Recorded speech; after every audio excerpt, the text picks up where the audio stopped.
Here, the world slows down, the noise fades away, and only soft stories remain. Tonight, I'll guide you through a gentle journey into the past. A story wrapped in truth, silence, and feeling. So find a quiet space, breathe deeply, and let your mind wander. Each story is a journey into the hidden corners of our minds where memories and dreams collide. This is the first story of a series called Whispers of the Past. Our minds are powerful. Close your eyes, breathe deeply, and let your mind wander. You never know what amazing places you might discover. They can take us to places we've never been and show us things we've never seen. All we have to do is close our eyes and let our imaginations run wild. So tonight, I invite you to do just that. This is your time to rest. This is your whisper. It's the 1920s. A young woman named Noor Inayat Khan has been living in Paris for almost a decade. By day, she works in an office, speaking French without an accent. It is here that Noor begins to feel the weight of her past, the shadow of her name. At a lecture, a student asks her father about the meaning of his unusual daughter's name. He tells them the truth. Noor means light in Arabic. Nisa is Persian for women, and Khan is a title given to the daughters of the Prophet. And a new mission, to relay information about the Germans back to London. After some training, she's ready. Donning her disguise, Agent 00468 awaits her first assignment. On February 13th, she leaves the apartment to deliver a message to a contact. He introduces himself as Captain Ray and tells Noor he would like to ask her some questions. He sits her down in a chair opposite his desk and leans forward. You are working for the British, is that correct? 1944, the Germans discover Noor's hiding place. The address had been betrayed, likely by one of the refugees she helped. They arrest her and take her to a prison outside of Paris. The following day, the Germans march her and the other prisoners to the edge of town and execute them. Before they kill her, the Nazis strip her and shave her head. One of the last things she sees before she dies is a little girl playing nearby. In her hand, the child holds a red rose, a symbol of courage, sacrifice, and resistance during the Second World War. Noor remains silent. Captain Ray smiles. "Do not worry," he says. Only a few knew of her service, and fewer still understood its depths. She is remembered by those who loved her and honored by those who never met her. For Noor Inayat Khan, the light of the women of the Prophet was a guiding star, leading her to do good and do it beautifully, even in the darkest of times. "I do not want to hurt you. I only want some small pieces of information." Noor shakes her head and closes her eyes. "Very well," says Captain Ray. "We shall wait till tomorrow." He leaves the room and returns with a guard. Together they drag her to a nearby cell, but the street is crawling with German soldiers. She turns to run, but she's spotted. Captain Ray is pleased to see her again. "I'm sorry to have kept you so long in the dark," he says. "We have work to do. I need your cooperation." Noor remains impassive. Ray leans back in his chair. "Your country is at war with mine. I cannot allow you to continue your activities. We shall solve this little problem later." He turns and presses a button on his desk. "Miss Khan," he says to Noor, "you can trust me." Noor looks up at him and says nothing. "I should tell you that I know all about your activities in Paris. You did good work there. Your group suffered very heavy losses. Why did you do it? Why did you take such risks?" Noor continues to stare at him. "Why did you do it, Miss Khan?" he repeats. "Because I could not do otherwise. It was my duty." Captain Ray laughs heartily. "Duty, duty, duty. How absurd. Is that the best you can come up with?" Noor slowly nods her head. "Duty," she says softly. "That is what makes me different from you." "What do you mean?" Ray demands. "I mean," says Noor, "that I believe in something bigger than myself.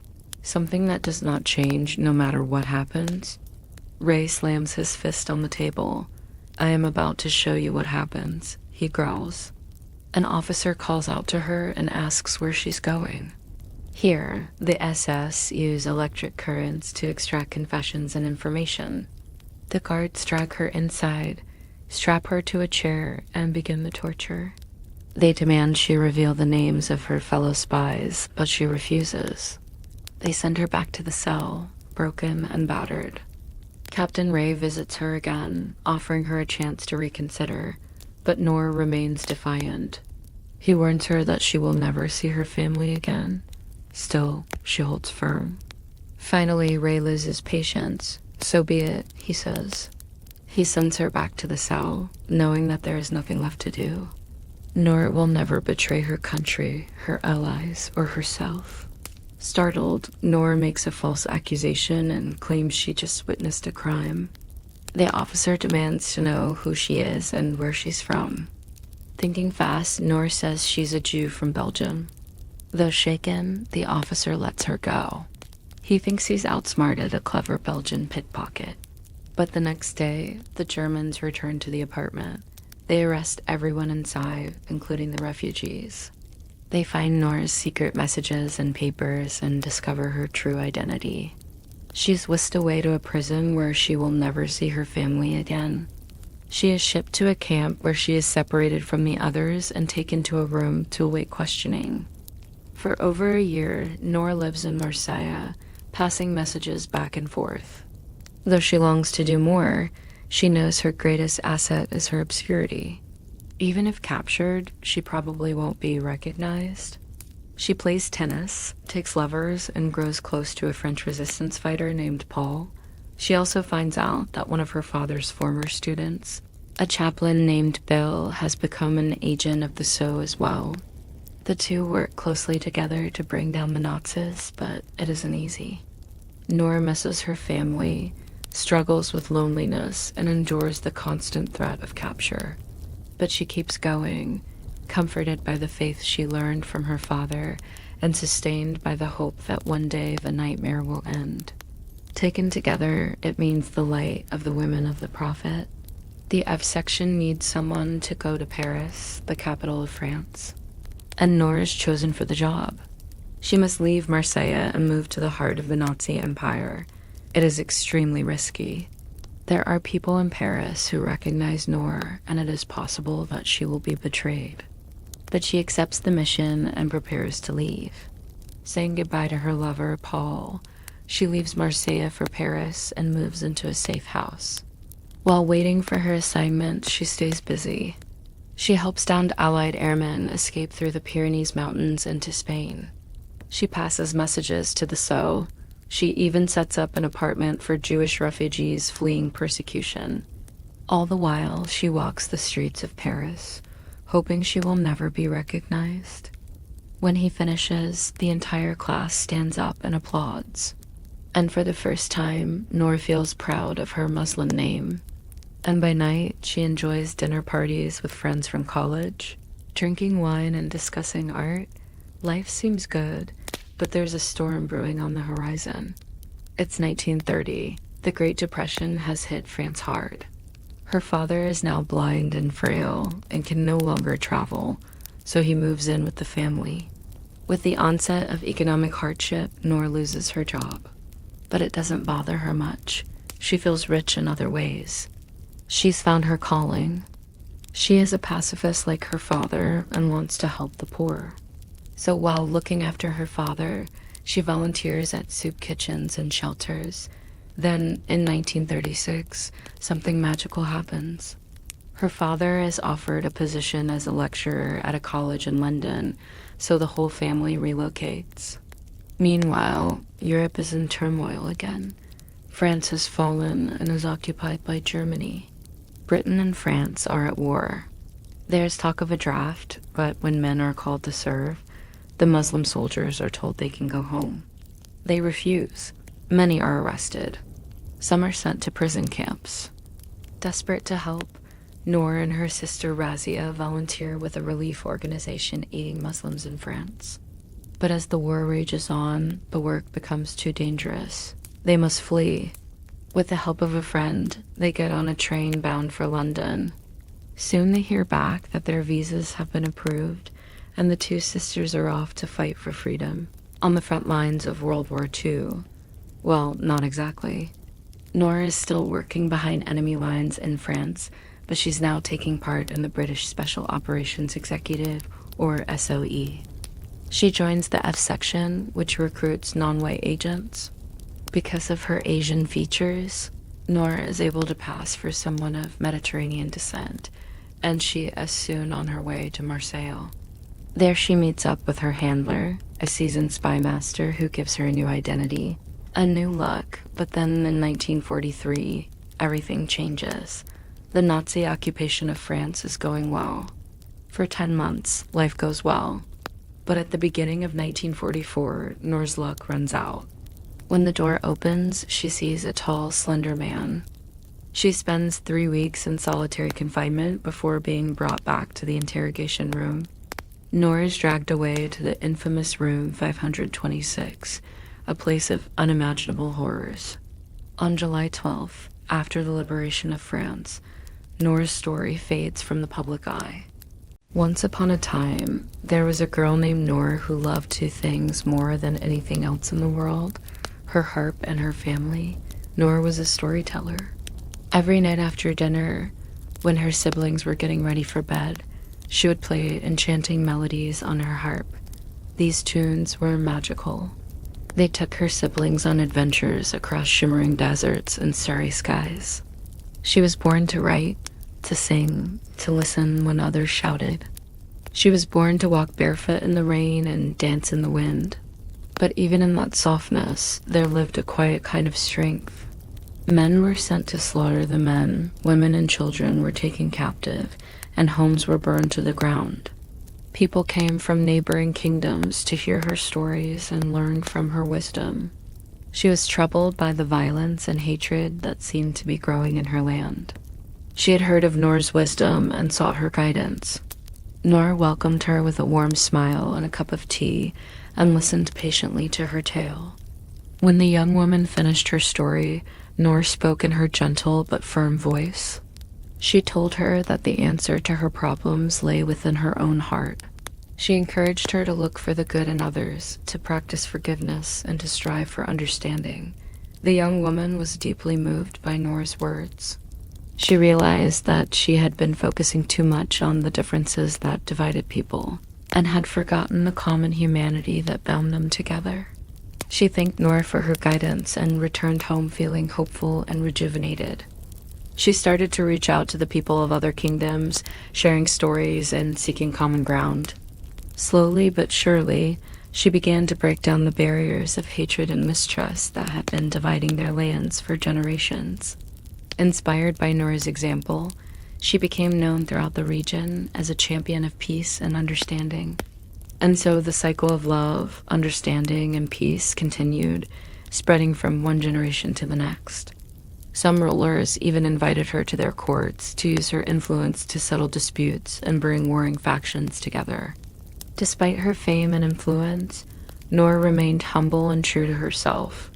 She continued to live in her small village, raising her family and sharing her gifts with the world. She never forgot the pain of losing her father or the struggle to hold her family together as a child. But she also never forgot the kindness of strangers who helped her people in their time of need. She became a symbol of hope and resilience, proving that one person's story can touch the hearts of many and change the world for the better. Everything Noor held dear was threatened, yet amidst the chaos and destruction, Noor remained calm. She knew that fear and anger wouldn't help anyone. Instead, she started to play her harp. The haunting melody echoed through the village, reaching the ears of the enemy soldiers. Something in the music touched their hearts. They paused their attack and started to listen. As the music swelled, so did the hope in Noor's chest.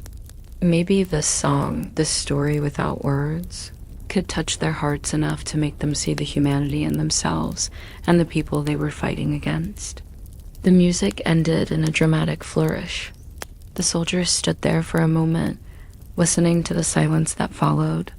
Then, slowly, hesitantly, they lowered their weapons. One of the soldiers, a young man with a kind face, stepped forward. He told Noor that he had heard her stories and admired her strength. He said that he didn't want to fight a people whose women were as brave and resilient as her. He returned the captives and helped to rebuild the village. Soon, everyone was pitching in to help, sharing food, repairing homes, and comforting the grieving. In the end, the village wasn't just rebuilt, it was stronger than before. A strength that didn't come from weapons or titles, but from the gentle power of understanding, forgiveness, and enduring love. It was the strength of a willow tree bending in the storm, not because it's weak, but because it's wise enough to know that it can't fight the wind. Noor's father had been a warrior, strong and fierce, the protector of his people. But when he passed away when she was still a child, the responsibility of protecting the family fell on her shoulders. At first, it was hard.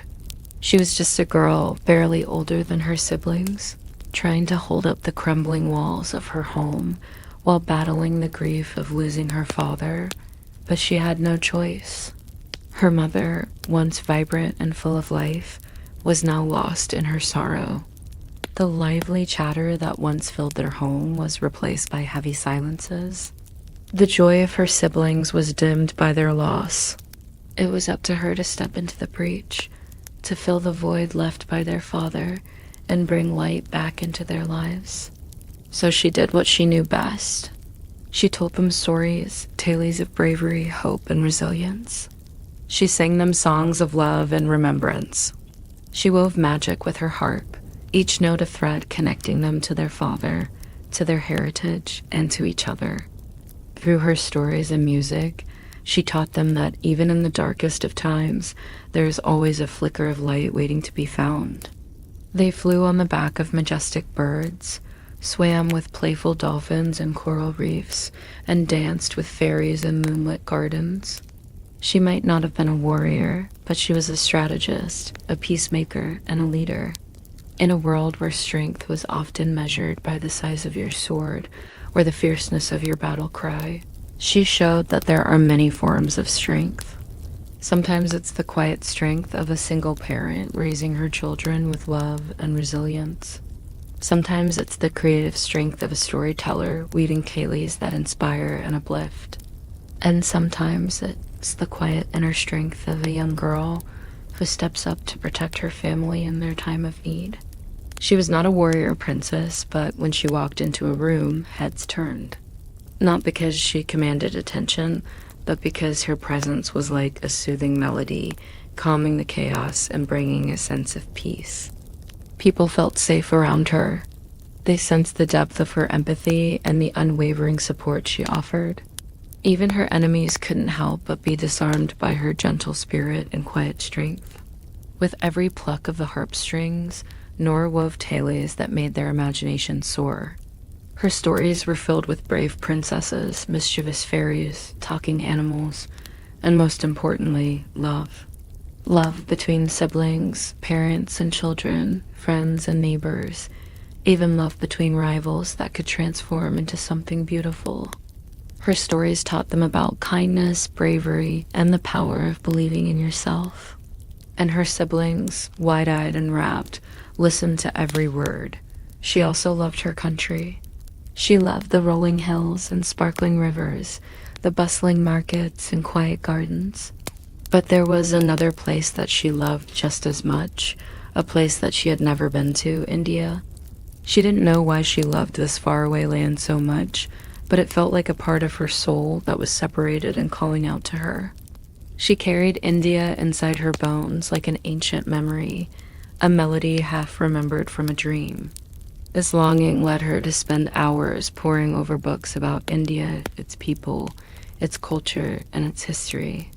She studied the ancient texts, the epics like the Ramayana and Mahabharata, the poetry of ancient bards, and the teachings of saints and sages. From these stories, she learned about courage, duty, devotion, and the cyclical nature of life, death, and rebirth. Their words painted vivid pictures in her mind of mythical creatures like the fearsome Ravana, The valiant Rama, the wise Krishna, and the enchanting Sita. She imagined herself walking through lush jungles, crossing treacherous mountains, and sailing on mythical seas, all in search of wisdom and enlightenment. Through these stories, she discovered a sense of purpose, a desire to go on her own journey of self-discovery and unite with the source of this ancient longing within her. She wasn't born to fight. She was born to feel. She did everything for her family. She cooked meals, mended clothes, and even took care of their finances. When Noor was 16, her village was attacked by a rival kingdom. As the years went by, Noor grew up, and so did her legend.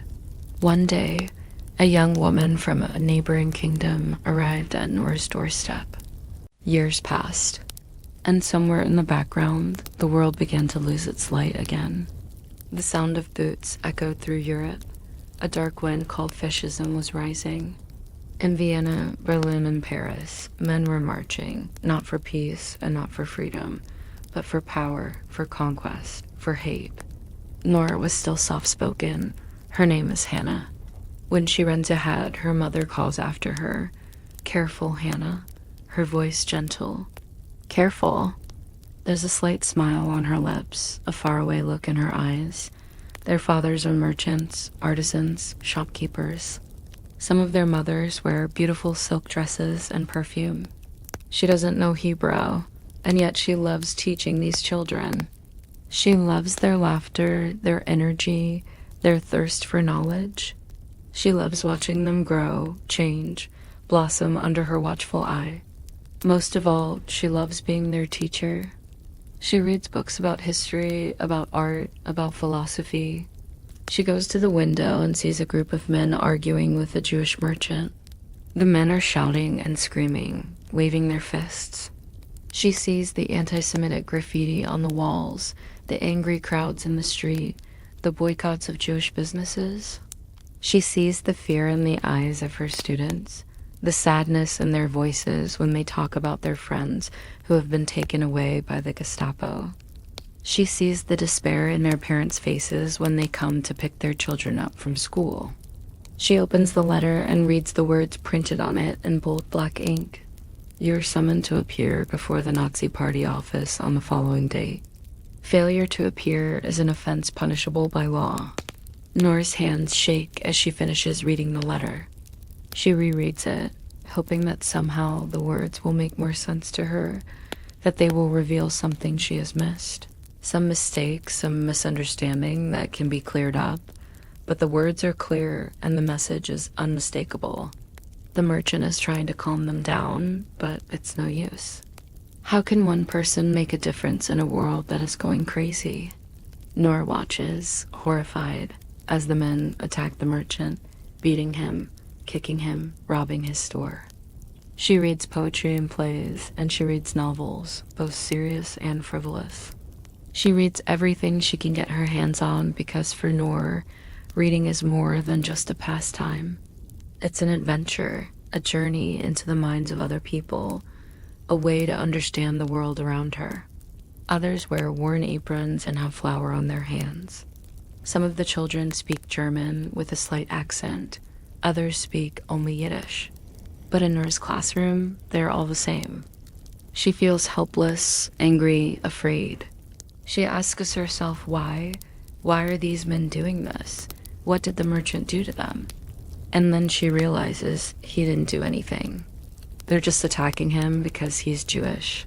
She talks to her friends, to her colleagues, to her neighbors. We don't know how to fight it. We don't know how to win it. She reads the newspapers, listens to the radio, but no one has any answers. All anyone can do is shake their heads and shrug their shoulders. They are all students eager to learn, eager to please their teacher. She turns back to the blackboard, picks up a piece of chalk, and begins to write the alphabet. Her students are silent, watching her intently. Some are copying her down, others are gazing out the window. Noor doesn't seem to notice. In the classroom, she is in her element. Outside of it, she is quieter, more reserved. People in the neighborhood see her walking alone in the street, and some of them wonder about the strange oriental girl with the sad eyes. Some of them whisper stories about her, stories that she doesn't hear, or if she does, she lets them go in one ear and out the other. She writes slowly, deliberately, as if teaching the alphabet is the most important thing in the world. Her landlady, Frau Gruber, is a stout woman with a hearty laugh and kind heart. She brings Noor food from her garden and sometimes invites her to Sunday dinner with her family. Noor politely declines, explaining that she has plans, but really she just wants to be alone, and Hannah calls back, "I am careful." She pauses, looks around at the beauty of the trees and the flowers and the clear blue sky above. "There's nothing to be careful of," she says softly. She walked with her head held high, her chin tilted up at an angle that made it difficult to read the emotion behind her wide gray eyes. It wasn't rebellion, it wasn't anger, but it was responsibility. A quiet fire burning inside a girl who had never wanted to hold a weapon, who had never wanted to be a soldier, but who would one day be dropped alone into Nazi-occupied France with only silence and courage as her shields. Nothing in her face or her form betrayed what she was thinking, what she felt when the world went dark around her again, when the shadows grew long and stretched across the cobblestones, when fear became a currency more powerful than gold. Noor was still the same, or so everyone thought. But something had begun to flicker in her, something wild and new. But this is getting ahead of things. This story doesn't start with guns and grandstands and dramatic pronouncements of war. It starts with chalk. Chalk and a blackboard, with the smell of dust and the scrape of a wooden stick, with the soft murmur of children and the rhythmic tick-tock of a grandfather clock in the corner. It is a simple scene that unfolds in a place that looks like any peaceful neighborhood in the world. Houses with bright window boxes spilling over with geraniums and ivy, trees heavy with ripe apples, the air fragrant with the scent of wood smoke from chimneys climbing into the sky, a church with a bell tower that sings out across the fields. A place where life seems to move to the cadence of birdsong and the rustle of leaves underfoot. A little girl with a mop of fiery red hair skips ahead of her mother along the path, picking a tin can. She's laughing, carefree, full of mischief. Noor watches them from the window of the house next door. Her students are Jewish, mostly between the ages of 6 and 10. They come from different backgrounds, different circumstances. Noor is different from them. She doesn't celebrate Hanukkah or Passover or any of the other Jewish holidays. It's a role she slipped into easily, naturally, as if she had been born for it. She lives in a small apartment above a bakery. The air in the hallway is always thick with the smell of yeast and sugar. She spends her evenings reading by the light of a single lamp. One night, while reading a book in her room, Noor hears a commotion in the street below. When the commotion outside dies down, Noor sits back at her desk, her heart pounding. From that day on, Noor becomes increasingly aware of the darkness that is enveloping her world. And all the time, Noor is trying to find answers, trying to make sense of what is happening. The question is, what can we do to stop it? And the answer is, we don't know. We don't know how to stop it. One day, Noor receives a letter in the mail. It's an official letter from the Nazi Party summoning her to a meeting. She must do something. She can't just sit back and watch anymore. She must act, but what can she do? She's just one person. To be continued. This is an episode of The Secret World of Verity. This is a re-recording of an earlier episode because I wasn't happy with how it turned out. That happens sometimes. By night, she studied child psychology. She read books on the subject in the local library, returning to them again and again. Art could bring a moment of joy into a life ravaged by loss. When the Germans invaded France in 1940, her peaceful world cracked. She and her family fled to Britain. Once again, they were refugees. Once again, the world had no space for peace. She didn't know where she was going, but she knew she had to get the children away from danger. After a while, she found a farmhouse in the middle of nowhere. Anne-Marie hid in the bushes and watched as it drove past the farmhouse. It was a British military vehicle. Soon, soldiers were marching through the field. They were looking for Anne-Marie and the twins. Anne-Marie knew that she couldn't hide forever. She had to do something. So she stepped out of the bushes and walked toward the soldiers. He was French resistance fighter who was hiding from the Germans. Anne-Marie explained what she was doing there and why she needed to leave. There they boarded a truck with other refugees and headed to the coast. The journey was long and hard, but Anne-Marie didn't care. She knew that she was doing the right thing. When they finally reached the coast, they were met by a boat that took them across the English Channel to England. If you enjoyed this episode, please remember to like and subscribe. And if you want to hear more stories like this, you can check out my podcast, The Secret World of Stories. Thanks for listening, and I'll see you next time. Pierre was moved by her story. He said that he would help her. He led her to a small cottage in the middle of the forest. It was empty, and Anne-Marie made it her home. She and the twins stayed there for months. They stopped and stared at her. She explained what she was doing there and why she had taken the children. The soldiers were impressed by her courage.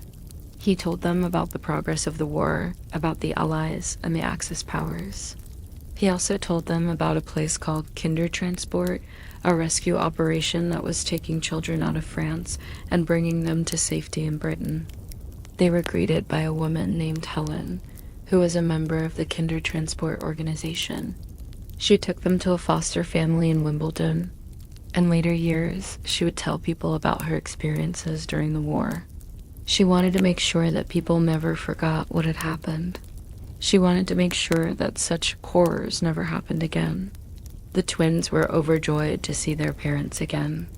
They threw their arms around their necks and never wanted to let go. Anne-Marie was happy for them, but she knew that she had to say goodbye. She had done her job. She gave the children one last hug and then walked away. She didn't look back. She didn't want to see the pain in their eyes. She didn't want to feel the pain in her heart. Anne-Marie knew that this was her chance. She wanted to take the children to safety. She didn't want them to grow up in fear and darkness anymore. They promised to help her find somewhere safe to hide. She knocked on the door and explained what had happened. The soldiers said that it was used to store weapons, but really it was a place where people could hide. Anne-Marie made a fire and kept watch while the soldiers went off to get food for the children and her. She was exhausted and scared, but she knew that she had to be strong. The safety of the children depended on it. The woman who answered was kind. She let them stay in a barn on her property. She knew that they couldn't stay in the tunnels forever. She had to come up with a plan. She had to get them out of there. She spent her days teaching the twins how to read and write. She told them stories and sang them songs. She tried to make their lives as normal as possible. At night, she would sneak out and look for food. Sometimes she found berries and wild mushrooms. Other times, she came across an abandoned farmhouse and stole food from the pantry. By day, she played music in the park for anyone who would listen. She stretched out her stiff muscles and looked around. She was in a meadow surrounded by tall trees. She could hear birds singing and cows mooing in the distance. For a moment, she felt at peace. It was the first time in weeks that she hadn't been afraid. Then she remembered what she had done. She remembered the risks she had taken. She remembered the lives that were now in her hands. She knew that if she was caught, she would be sent to prison. If the twins were caught, who knows where they would be sent? Her fingers danced across the piano keys, coaxing out beautiful melodies, and by night she wrote. She published children's stories in local newspapers. Anne-Marie told them they should leave, that they should go somewhere safe. The father laughed. He said it was just propaganda, it wouldn't affect them. They were part of the family, but Anne-Marie insisted. She knew that the order would soon be carried out. She knew that if they didn't leave, they would be arrested. So that night, she took the children and fled. She walked with them through the dark streets, away from the house, away from their parents, away from the only life they had ever known. They were simple, beautiful tales about animals, loyalty, and truth. It's a risk you take when you put new things out every week. Her teenage years were filled with gentle ambition. By day, she helped her mother run a small bed and breakfast in a quiet neighborhood in St. Cloud, France. The world was full of pain, and she knew that, but art could be a balm. She found work as a nanny in a wealthy household in Wimbledon. She took care of 2 children, a boy and a girl, twins. Their names were Julian and Mary. She loved her job. She loved the children. They brought light into her life. They gave her a reason to smile. One day, while playing with the twins in the garden, Anna-Marie heard a radio broadcast. The British Prime Minister declared that anyone of Jewish origin would be considered an enemy alien. She felt a chill go down her spine. She looked at the twins who were playing with a butterfly net. She thought about their parents who were off fighting in the war. She thought about her parents who were back in France. What would happen to them? Could she protect the children? She went inside and spoke to the parents. They were shocked. They hadn't realized there was a problem. They didn't think it would affect them. Anne-Marie walked until her feet were sore and her heart was heavy. The next morning, Anne-Marie woke up and went outside. Suddenly, the sound of a car broke the silence. They took her and the twins to a secret location. It was a network of tunnels that had been dug beneath a school. After a few days, the soldiers left and the children and Anne-Marie were on their own. One day, she met a man in the woods. His name was Pierre. During that time, Pierre would visit them and bring news from the outside world. When the time was right, Pierre helped them escape the Germans and reach a farm in northern France. Anne-Marie and the twins arrived in London in 1943. Anne-Marie never saw the twins again, but she never forgot them. She knew that she had saved their lives. She knew that she had given them a future. And that's the end of this episode of The Secret World of Reedy. When war broke out in 1939, London was in chaos. People were fleeing the city, afraid of the German air raids. But one young woman, Noor, decided to stay behind. She was quiet, kind. She believed in ahimsa, nonviolence. She hadn't thought about her mother in a long time. She had been so focused on her work, but now she started thinking about all the good food her mother used to make, the warm hugs, the bedtime stories.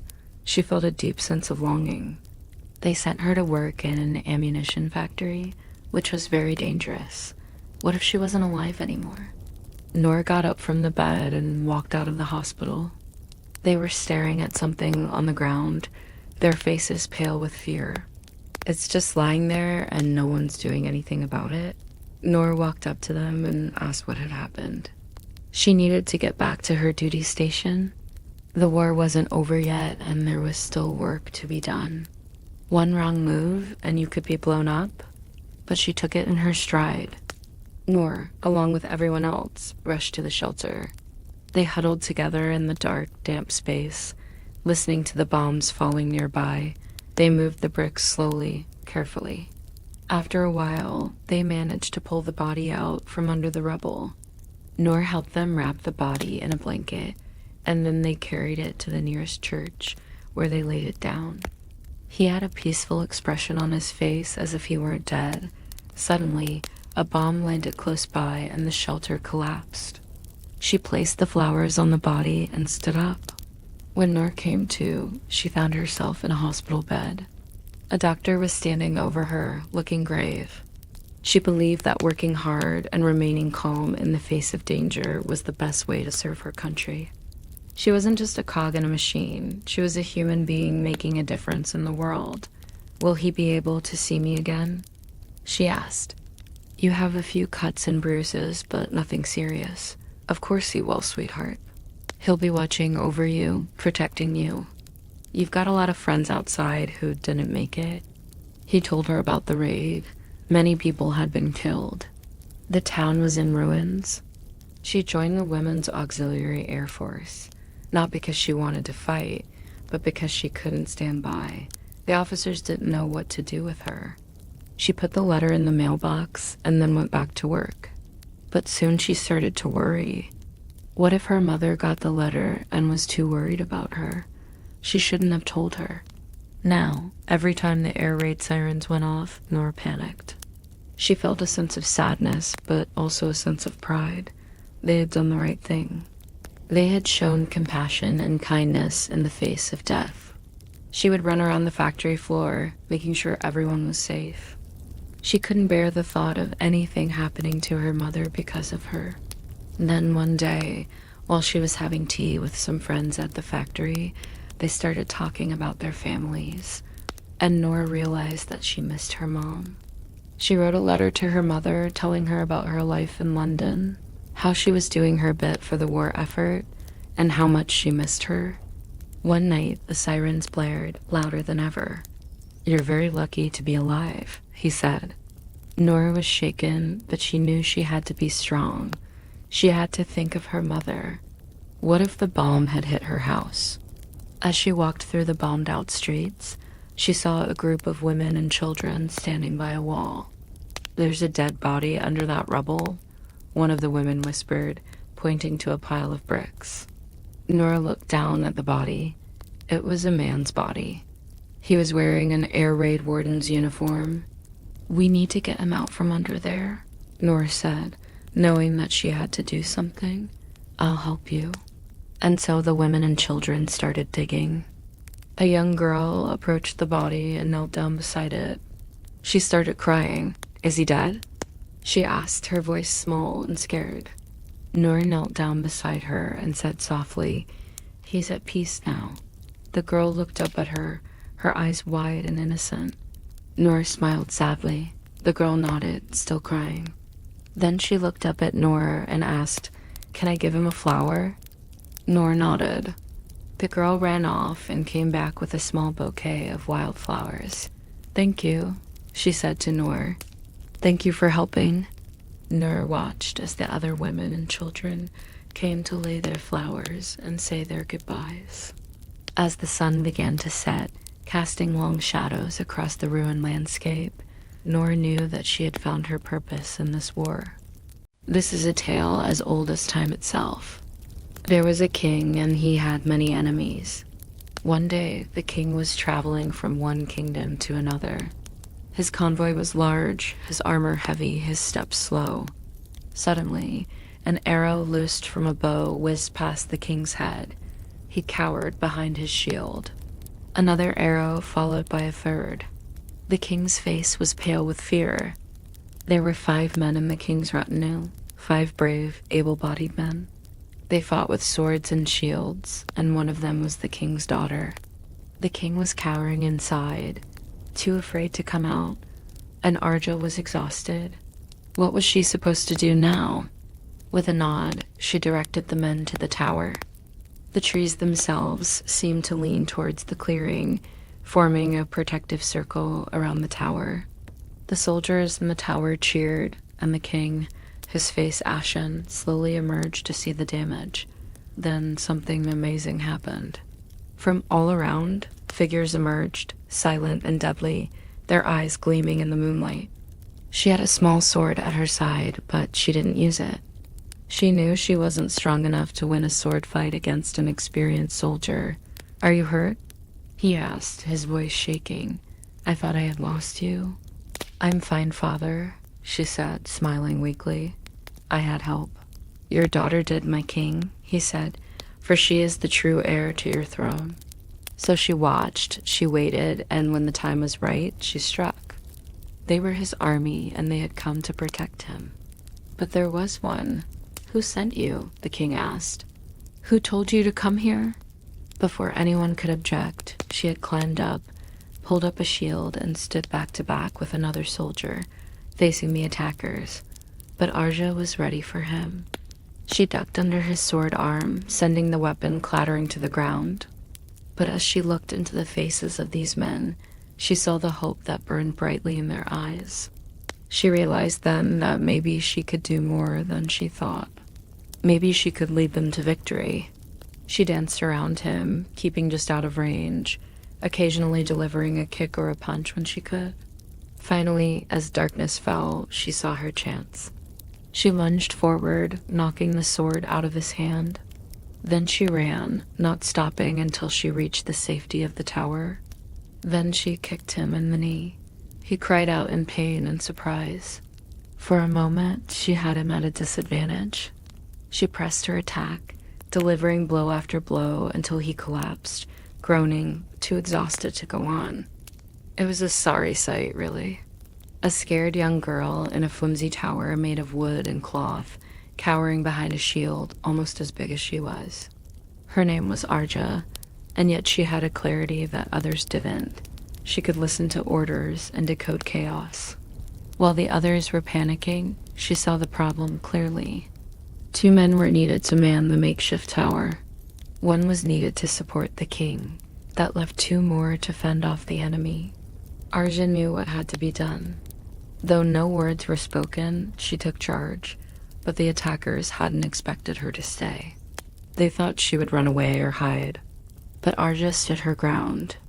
The first attacker came at her just as the sun dipped below the horizon, giving him a momentary advantage. Her second opponent was trickier. He kept circling her, looking for an opening, trying to tire her out, but Arja was prepared. She had won. But the battle wasn't over. The men in the tower were almost out of arrows. As if Providence had heard her thoughts, the clouds parted and a sliver of moon peeked through, illuminating the forest. They were warriors, hundreds of them, and they were coming straight for the tower. The attackers panicked and fled. When he saw his daughter, covered in blood and grime, he cried out and rushed to her side. When the moon turned full, the warriors gathered around the king. The warriors stepped forward. Arja gasped. She had never asked for this. All she had wanted was to help her father. And so she did. When Britain needed wireless operators to be dropped into Nazi-occupied France, the most dangerous role of all, one woman stepped forward. A soft girl who believed in peace said yes to war. When the First World War broke out, her father joined the British Army and the family moved to London. By age 12, she had become a pacifist. Wireless operators had to be dropped into France by parachute, cut off from their supply lines. Living on their wits, she worked for the Sceaux as an office clerk, filing, typing, making tea, doing whatever she could to get noticed. She attended every lecture she could find on subjects like Morse code, map reading, and first aid. In 1942, when another woman was needed to replace an agent who had been captured and killed, Noor was recommended. She had to get there quickly. The Germans were combing the area for Allied parachutists. She took Noor to a farmhouse where a local family was sheltering people in the attic. When the coast was clear, the woman returned with a bicycle. Now, no roads were safe. Travel was on foot. The journey to the next safe house was 3 days on foot through the forest. When they finally arrived, it was to an empty house. The family had fled. Noor and the woman slept in the doorway to hide from passing German patrols. In the morning, the woman contacted the local resistance. They agreed to hide Noor in a barn. She found the church, but there was no one there. They surrounded the barn, opened the doors, and started searching. Thank you for watching. When they were gone, Noor emerged, shaken but unharmed. Over the next few days, she moved from safe house to safe house, staying one step ahead of the Germans. Finally, she reached the coast. There, a fishing boat took her off the mainland and dropped her on the island of Alderney. There she met up with Major Bobby Welch and the rest of her team. They prepared for their next mission. She waited. Then she heard voices. She ran and hid in some bushes. It was the local priest and his friend. She crept closer. The priest and his companion were German officers. One of them had a map of the area. She listened intently. They talked about the Allied landings in Italy, about the war situation. Then they walked away. Noor approached cautiously. The officers had left the map behind. She took it, memorized the area, and headed into the forest. She was only 27 years old. She underwent training, got her equipment, and got a new identity. She was now Special Operations Executive, so her call sign, Madeline. And the resistance, moving from safe house to safe house, evading the Gestapo and the Germans. She had 3 main tasks: gather intelligence, organize local resistance, and coordinate airdrops. In other words, start a war. For a girl who believed all wars were pointless, this was a big step. If captured, they would be executed. It was the most dangerous job in the war. That night, with a team of commandos, she slipped out of the plane into the darkness. They dropped her into what would become the most dangerous mission of the war.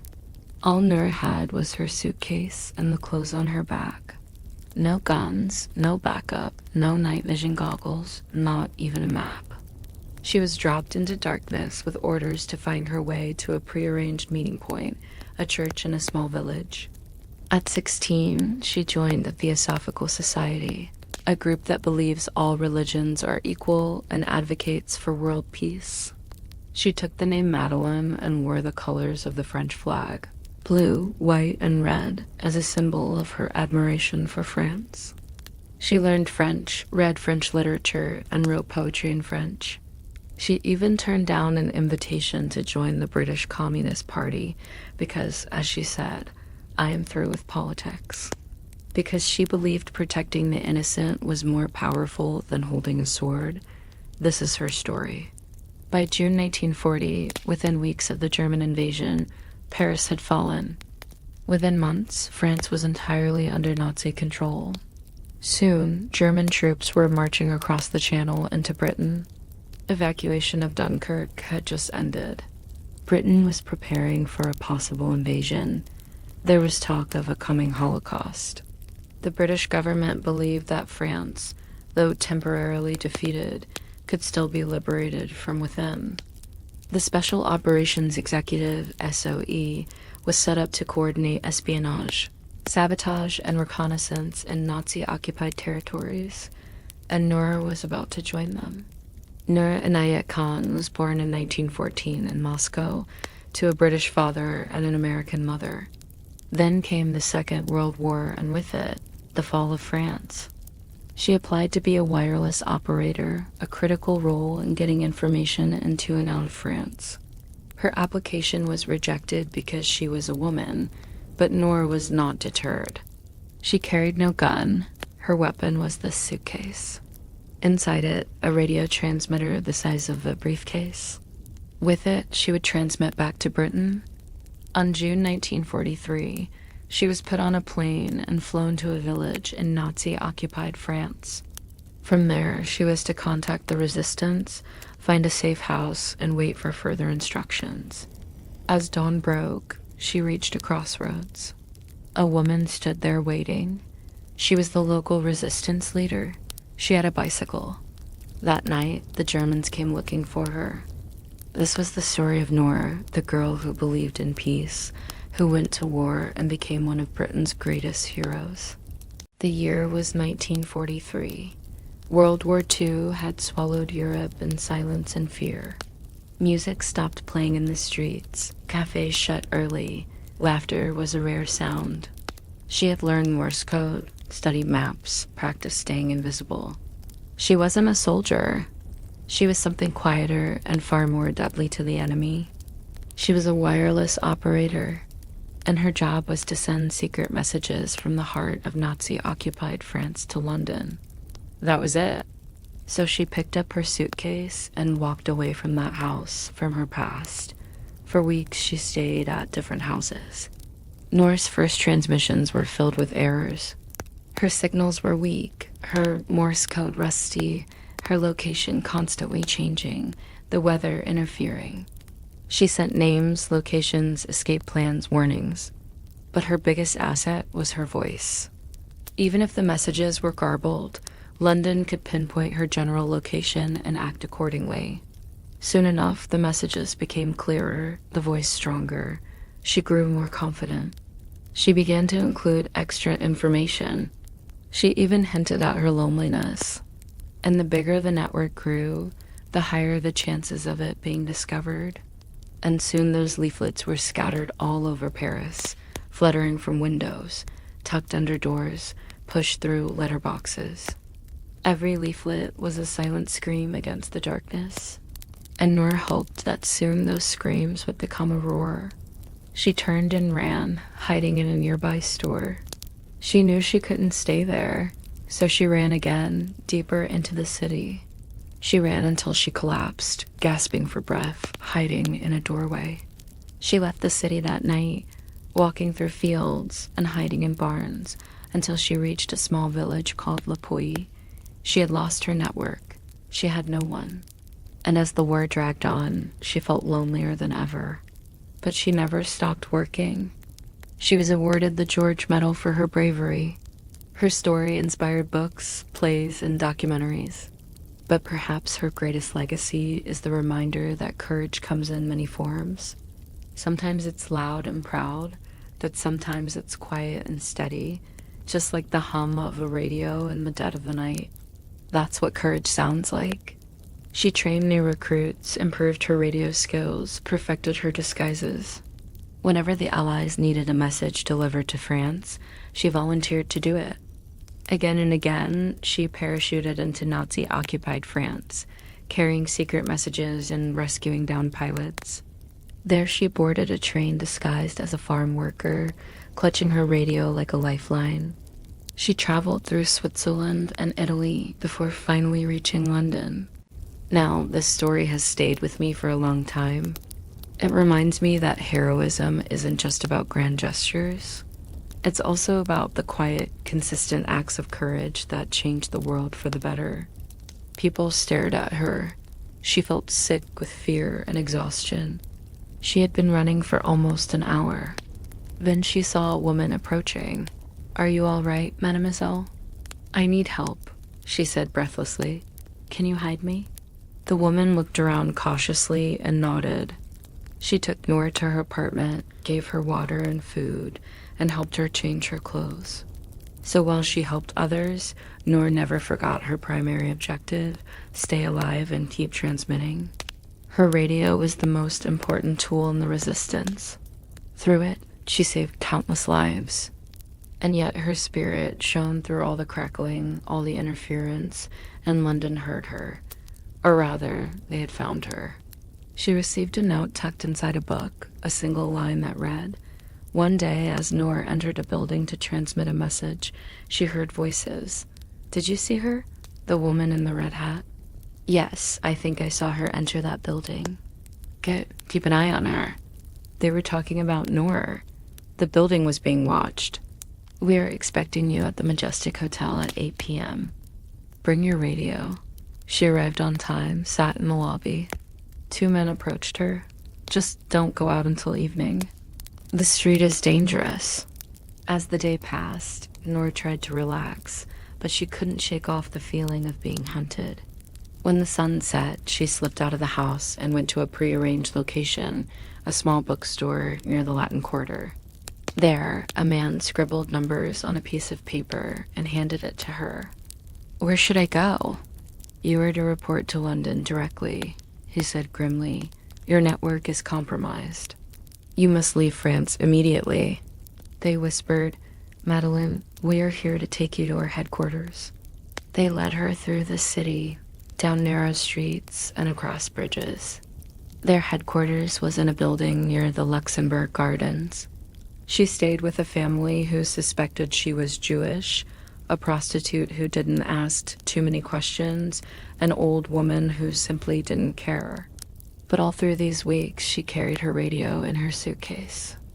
Each night she went to a different place, a safe rooftop, an attic with thick curtains, and began to transmit.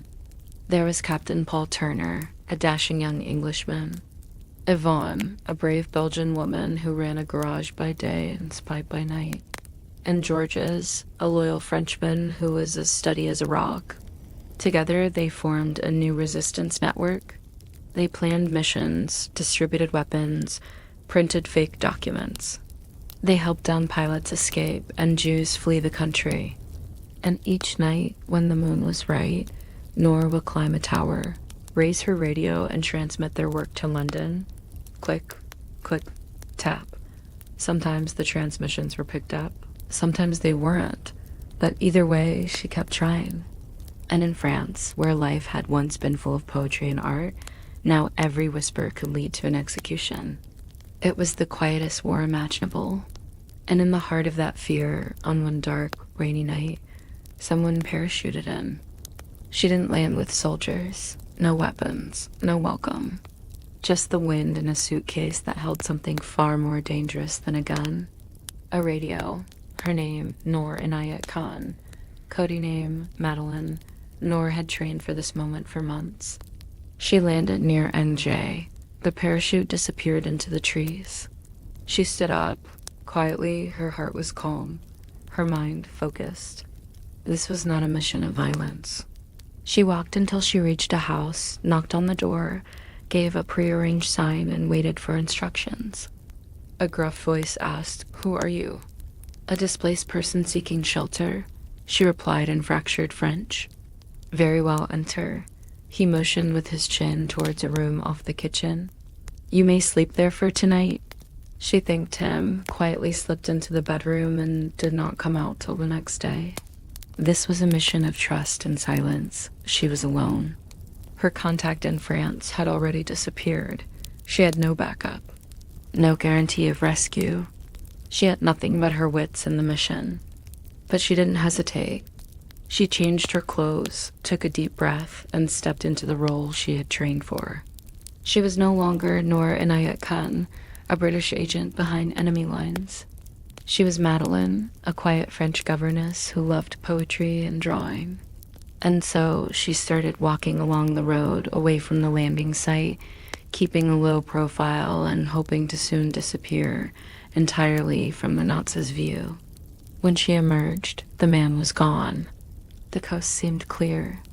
Meanwhile, back in London, men stared intently at their machines, listening to static and struggling to hear anything through the noise.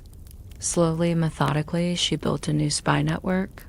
By the end of January, after 2 months of being alone, Noor had found her people.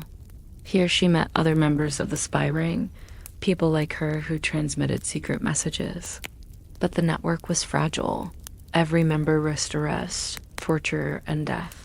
In September 1943, she helped print thousands of leaflets that urged people to resist the Nazis, but the enemy was listening. When she came out, she saw a crowd waiting outside. "How can I thank you?" "Don't speak of it," the woman said. Noor felt a chill. Her network was in danger because of her. She had failed them. She wanted to argue, but she knew better. She had escaped the Nazis, but her ordeal was far from over. The war ended in 1945, but in the years since then, her legacy has only grown. If you enjoyed this episode, don't forget to hit the subscribe button. They thought she was an easy mark. She was a woman after all. And what did women know about war? They were wrong. Noor's signals were helping the Allies more than they had expected. Escape lines were reactivated. Rescue missions were planned, and German trains were suddenly going missing. The Nazis knew. Someone in Paris was still transmitting, and they wanted her. They launched a manhunt. Special trucks that could scan radio signals roamed the streets. They tried. No sunlight. Sometimes she heard the scrape of a chair against the concrete. Sometimes she smelled the sweet, cloying scent of lilac. And sometimes, because here's the thing, there's no record of Noor's trial. No documents exist of her arrest. No files survive of her stay in Pforzheim. Like so many others, she vanished into the black hole of the Third Reich. In 2020, she was recognized as one of the 100 inspiring women of the BBC. The British government has recently announced plans to release a postage stamp in her honor, and work is being done to get her the recognition she deserves. If you want to learn more about her and what she did, check the description below. See you next time. But history remembers. Historians believe she was executed in 1944, maybe by firing squad, maybe by guillotine. Maybe in a gas chamber, but we don't know. We don't know because the Nazis destroyed all the records, but we do know this. Before they silenced her, before they took her life, she fought back. She resisted, she didn't cooperate, she wouldn't crack, and in their silence, she won. Just sometimes, she heard her own voice. Now or never, she used to tell herself, they couldn't get any convictions. So maybe Noor wasn't just a spy. Maybe she was a martyr. Maybe she was a ghost. 10 months she spent in solitary. 10 months with no sounds, no voices, no memories. And that might seem like torture.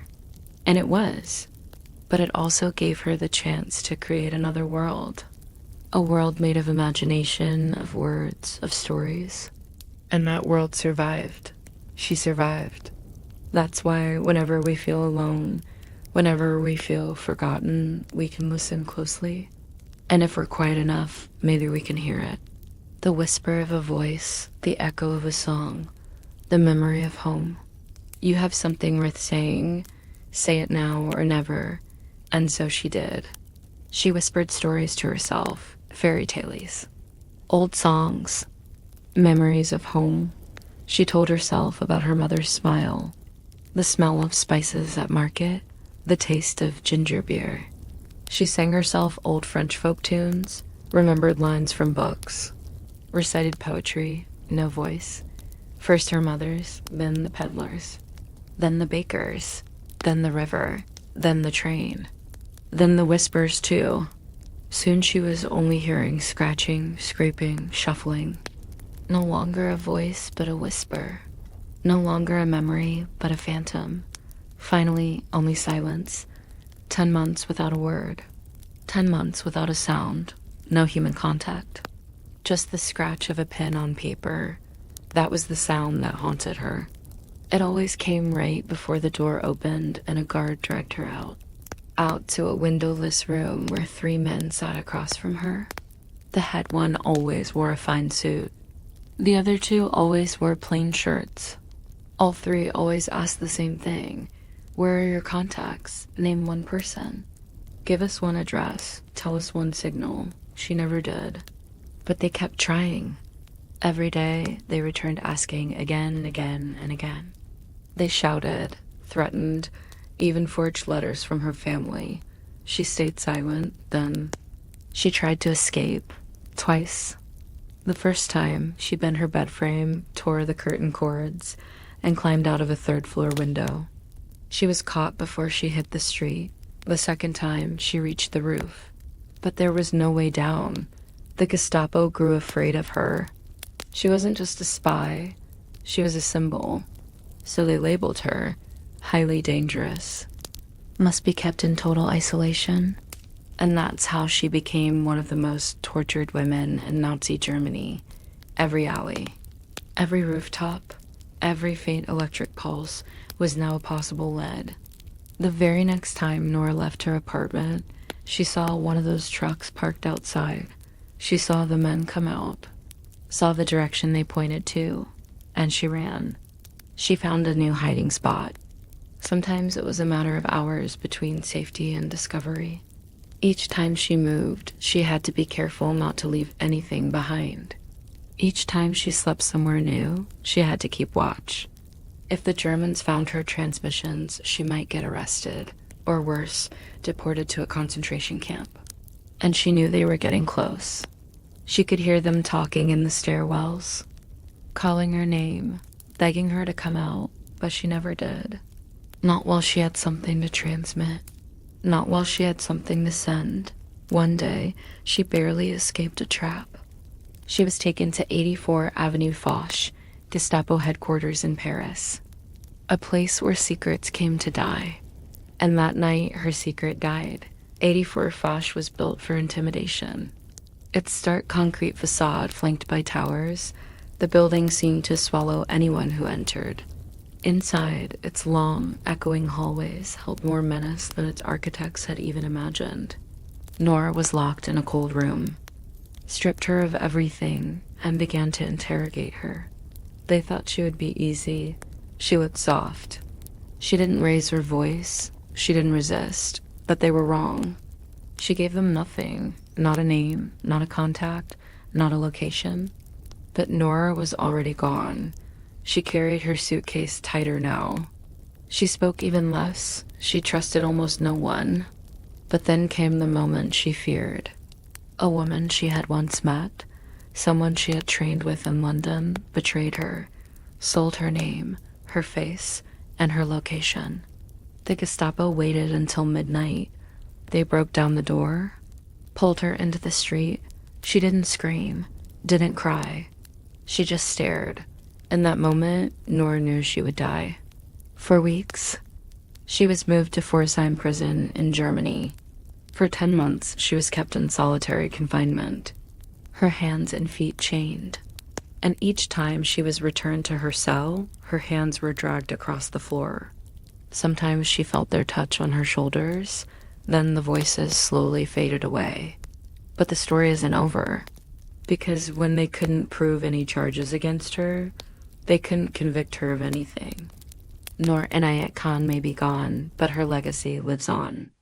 Dachau, Germany, 1944, in the heart of Nazi Germany, in a place where shadows stretched longer than a man's arm and secrets were buried deeper than a grave, there was a camp. Not just any camp, but Dachau, the first concentration camp established by the Nazis, a place where humanity went to die. Inside its cold embrace, amidst the barbed wire and the watchtowers, there was a story that echoed through the ages, a story of courage and defiance in the face of evil. A story of a woman named Noor Inayat Khan. Her journey began in a Persian apartment overlooking a beautiful garden. That was June 13th, 1943. Her arrest was brutal, her spirit unbroken. From the bustling streets of Paris, she was transported to one of Germany's most dreaded prisons, Pforzheim. It was here in this peaceful abode that Noor grew up, the daughter of a renowned Muslim preacher. Other times she would stare at the blank wall, watching the shadows dance, each shadow a story, each story a testament to her enduring spirit. They offered her cigarettes, a moment of respite from the biting cold, a warm blanket, anything to make her confess. But she held firm. Her world was filled with books, music, and the scent of her mother's exquisite roses. She walked past the guards without a word, her head held high, her eyes fixed ahead. She didn't know where she was going, but she didn't care. She was ready to face whatever lay ahead. Life was a melody, a harmonious blend of cultures, until the discord of war shattered the symphony. When France fell, Noor, with her British passport, could have left. But she chose to stay, to help. Under the guise of a radio operator, she delivered messages, becoming a vital cog in the resistance machine. She may have been silenced, but her story continues to echo, reminding us that courage isn't the absence of fear, but the triumph of spirit over it. Then the flames roared to life, casting eerie shadows on the walls, consuming everything in their path, including their screams. A silent testament to their sacrifice, a reminder that even in the darkest depths, the human spirit can shine. Finally, they arrived at a camp, a place where the very air was thick with horror, Dachau. They were ghosts, souls that had ceased to exist, souls that were about to cease to exist. The guards didn't even bother asking for their names. Noor and the 3 other women were marched to the gas chambers. Her code name was Madeline. Her mission was to ensure Allied soldiers landed safely in southern France. But as the war ebbed and flowed, danger lurked around every corner. And one fateful day, the Gestapo knocked on her door. She wasn't allowed to speak. If she did, the guards would drag her out into the courtyard, kicking and screaming. So she spoke to herself, weaving tales of bravery, of resistance, of freedom. Her cell was a stark contrast to her former life, a tiny box with 4 cold stone walls, a flickering light bulb hanging ominously from the ceiling. The only window was barred and soundproofed. She was cut off from the world, from time. The rhythmic tick-tock of the clock on the wall became her only company. The days bled into weeks, the weeks into months. She was chained to the wall, her wrists and ankles locked in a metal embrace. Sometimes she would lose herself in the pages of a book, her imagination soaring above the dreary prison walls. She resisted, she endured, but they wanted her to break, to confess, to betray her colleagues. Months passed, the war outside intensified, yet within the four walls of that room, there was a battle of wills, a silent war between a woman and her captors. Then came September 11th, 1944. At dawn, Noor was led out of her cell, her hands still cuffed behind her back. They took her across Germany, deeper into the heart of Nazi-controlled territory. It was a journey into the unknown, a journey into the abyss. Here, men and women were not registered by name or number. And as the doors slid shut, they embraced each other. Four pairs of eyes meeting in the darkness, four souls linking in the face of oblivion. There is a chilling tale that, as the flames engulfed Dachau that night, the shadows of four women flickered on the wall. Noor Inayat Khan, the girl who refused to break, whose silence was louder than their screams, who turned the darkest chapter of history into her final resting place. It was still dark when Noor stepped into Dachau. The air smelled of ash. The ground was wet with silence. Even the guards spoke less here, as if the place itself was made of whispers. Noor stood tall, her body weak, but her eyes steady. She was bruised, thin, but not broken. She looked up at the sky. There were no stars that night, only clouds. And a heavy stillness. No explanation, no chance to speak. Her hands were tied behind her back. Her face was calm. The camp commandant gave no orders. There was no need. This was routine. But Noor was not routine. Not their real names, but names they had carried like armor. They nodded at each other. Not with fear, but with strength. Noor looked at the sky again. It was the same sky she had seen yesterday, the day before, and the day before that. A vast blue expanse mocking their captivity.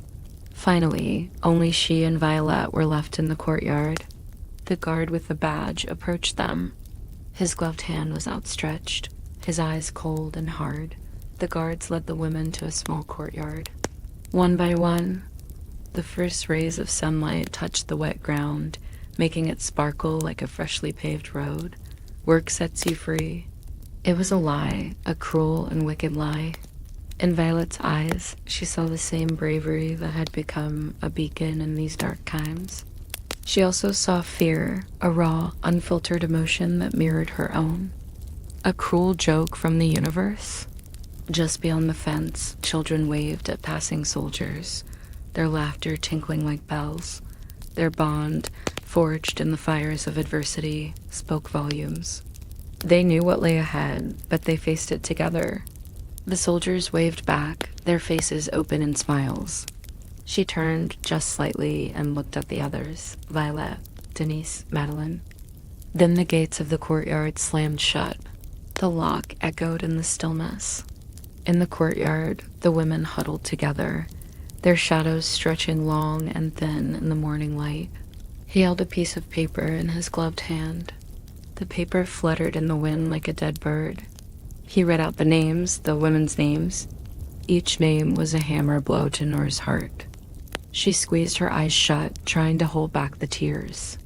But they slipped out anyway, tracing paths down her dusty cheeks. A guard approached, his face hidden behind a badge.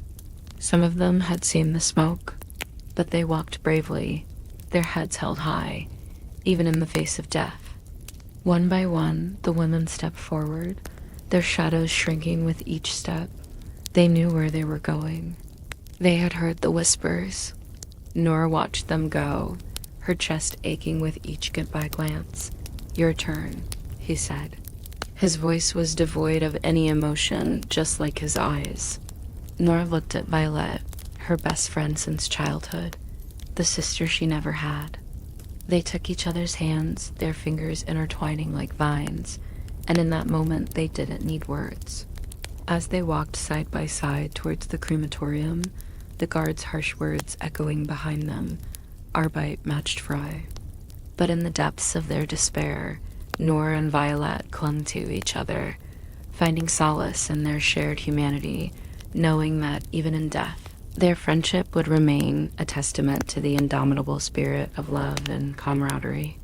Then came the blow, the butt of a rifle striking Noor's shoulder. Then again, no stone, no name, no date. But soon after, she joined the British SO, the Special Operations Executive. She became an undercover operative, trained in weapons and sabotage and escape, sent on missions across France. She delivered messages, forged documents, organized resistance. And all the while, "Clean yourself," the guard said. "You will be executed tomorrow." A firing squad stood before her. At the sound of a gavel, they raised their rifles. Noor closed her eyes, her head high. She opened her mouth to speak, and just before the guns were fired, she whispered, "Liberté." Freedom. She watched her face, her hands, her hair.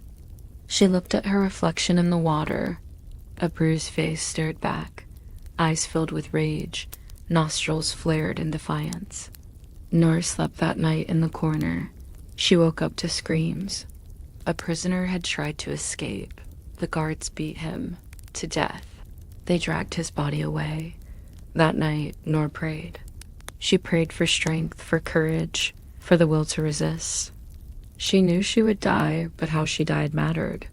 She kept her identity a secret, but history remembered her, not as a spy, not as a prisoner, but as a whisper that never died. There are streets named after her in London, in France, in India. She is a legend, a symbol of courage, of resistance, of the power of one voice against violence.